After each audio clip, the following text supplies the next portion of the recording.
নমস্কার বন্ধুরা, আমি সুমি। আপনারা দেখছেন সুমির রান্নাঘর। আজও দারুণ একটি রেসিপি নিয়ে চলে এলাম, মোরলা মাছের ভাপা। চলুন তাহলে রেসিপিটি শুরু করা যাক। আর আপনারা একবার হলেও এই রেসিপিটি ট্রাই করবেন। যারা ছোট মাছ পছন্দ করেন না, একবার এভাবে রান্না করে দিলেই কিন্তু তাদের মুখে লেগে থাকবে। চলুন তাহলে রেসিপিটি শুরু করা যাক। তার আগে আমার ভিডিওটি যদি ভালো লেগে থাকে, চ্যানেলটিকে সাবস্ক্রাইব করে পাশে থাকবেন। চলুন তাহলে রেসিপিটি শুরু করা যাক। রান্নাটি করার জন্য প্রথমেই আমি কিছুটা মোরলা মাছ সুন্দর করে ধুয়ে নিয়েছি। দেখুন, মোরলাগুলো কিন্তু অনেকটাই বড়। এখন আমি মোরলা মাছের মধ্যে বাকি উপকরণটি দিয়ে নেব। দিয়ে দেবো কিছুটা পেঁয়াজ কুচি। পেঁয়াজটা একটু বেশি করে দেব।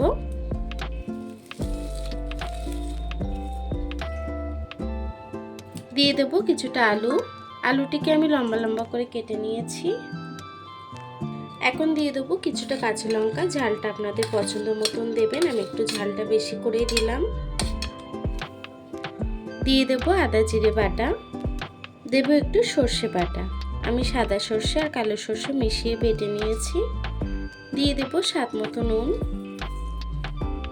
দেবো সামান্য একটু ধনে গুঁড়ো। দেবো একটু হলুদ গুঁড়ো। দেবো একটু সর্ষের তেল। এখন সব কিছুকে সুন্দর করে মাখিয়ে নেব আমি।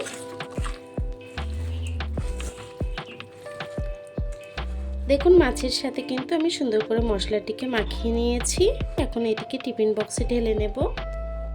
একটি টিফিন বক্সে আমি ঢেলে নিয়েছি। এখন আমি দিয়ে দেবো উপর থেকে একটু সর্ষের তেল। তেলটা একটু বেশি করে দিলে কিন্তু ভাপাটা খুব সুন্দর হবে। এখন আমি ঢাকাটি লাগিয়ে চলুন রান্নার দিকে চলে যাই। প্রথমে একটি কড়াই বসিয়ে নিয়েছি।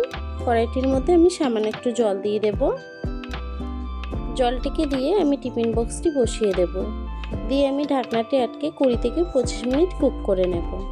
20 থেকে 25 মিনিট হয়ে গেছে, জলটি শুকিয়ে গেছে। এখন টিফিন বক্সটি নামিয়ে নিলাম। দেখুন, আমি টিফিন বক্সটি গরম থাকতে থাকতে আপনাদেরকে খুলে দেখাচ্ছি।